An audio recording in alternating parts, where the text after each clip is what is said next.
Kids or retirement? Okay. I'm being a little cruel. Maybe I should have said kids or early retirement. Difficult, right?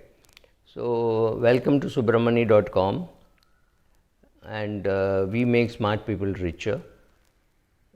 And let me start by asking, do you really mean you want to retire at 45? You're kidding, right?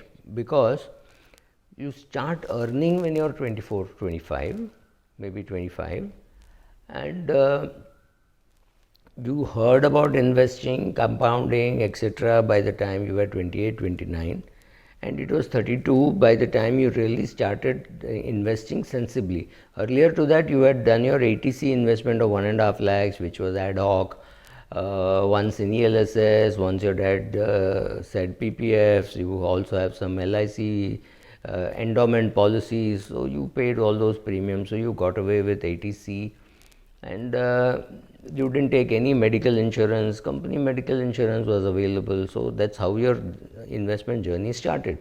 So effectively your investment journey started at 32, 33, which was also the age at which you got married to a girl who was maybe 30, 31. So then you guys tried and you had a kid, and by the time you had a kid you were 38 years of age, and you wanted a second kid, so the second kid was born when you were 41 years old.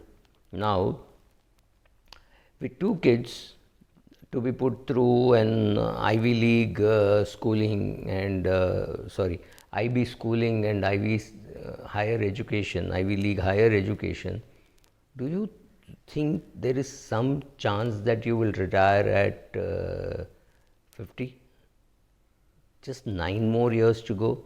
Extremely difficult, right? Unless you're earning some phenomenal number and you're living like a monk, which rarely doesn't happen, because as you earn more, you upgrade, whatever upgrade means, but that's what you do. You move to a bigger house, you travel only by a particular level of class, and you stay in a particular level of hotels even when on vacation.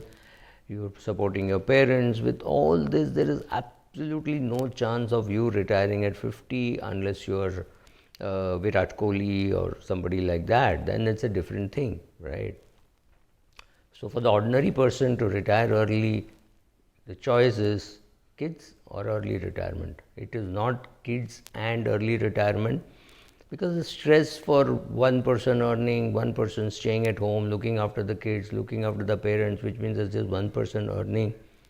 Out of that, all the lifestyle aspirations apart from your food and clothing have to be met, and after meeting all that, you have to invest, and the investments have to do well. The market has to rise, you have to get 12, 13, 15% return, preferably even more.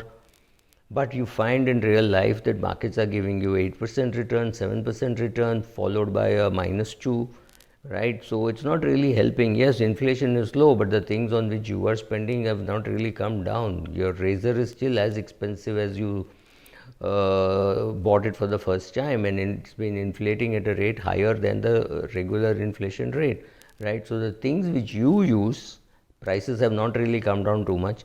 The inflation applicable to you may be 10, 11% and not 2, 3% as the government says.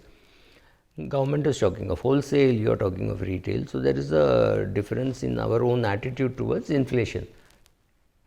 Given all this, let me repeat, it's early retirement or kids. It's very difficult to be early retirement and kids, considering that if your kid wants to go to Imperial College in UK and then wants to study in the US, boss, we are talking of a multi-crore project. So you can be innovative, you can do lots of other things, all that is fine, but retirement at 50 is a pipe dream for somebody who has had a second kid at 41 and who has these aspirations and who does not live like a monk. Given this combination, which means all of you there, early retirement is a dream. Don't do it. Also, don't do it because if you retire at 50, you're going to live another 50 years. You may die at 100. We have a huge epidemic there, right? So be careful. Retirement, early retirement or kids. Early retirement with kids, not going to work. Thank you.